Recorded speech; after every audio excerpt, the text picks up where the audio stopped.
Hello. কেমন আছেন ভাই? ভালো আছি। কে? ভাই আমি আপনাদের এলাকার ওই ছাত্রলীগের সহ সভাপতি। ও, কোথায় আছো? ভাই এখানে পড়না অবস্থায় আছি। কেন?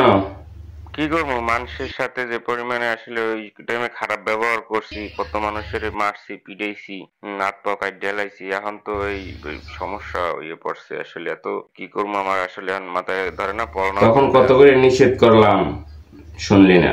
ভাই তখন তো আসলে বুঝতে পারি না যে শেখ হাসিনা এত তাড়াতাড়ি দেশ থেকে পলাইবে। এখন আসলে ভুল হয়ে গেছে, আসলে বুঝতে পারি নাই, অতিরিক্ত করে ফেলাইছি। হালার পালা চেয়ারম্যানের কথা এখন মতো কি করবি?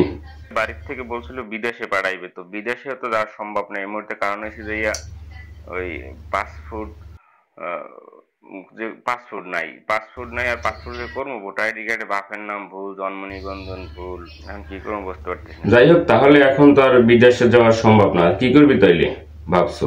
এখন ওই ফুফাতো বোনের ওই ননদের আসলে ওই জামাই হে বিএমপি করে, তো হে হের লাগে কথাবার্তা কইলাম, হে বলছে সমস্যা নাই দেখবো মানে এই এখন এই।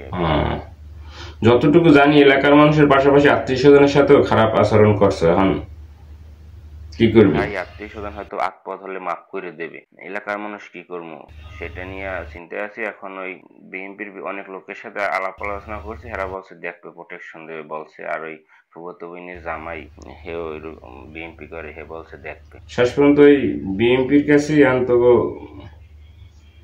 আত্মসমর্পণ করা লাগলে। এত বিরোধিতা করলি, এত মারলি, গালি দিলি, মানুষগুলোর এত অপমান করলি রাস্তাঘাটে। কি করবো ভাই, আসলে এই সময় তো ভুল হয়ে গেছে, আপনারা সবাই নিষেধ করছেন, বুঝতে পারিনি। এখন কি করবো মাথায় ধরতেছে না। এখন তো বাঁচতে তো হইবে না, একটা কিছু করতে হবে। এত অপরাধ করছি যে নিজের নিজে ঘৃণা লাগে এখন। আচ্ছা, যাই হোক, দেখ কি করবি। আচ্ছা, রাখি, ভালো থাক।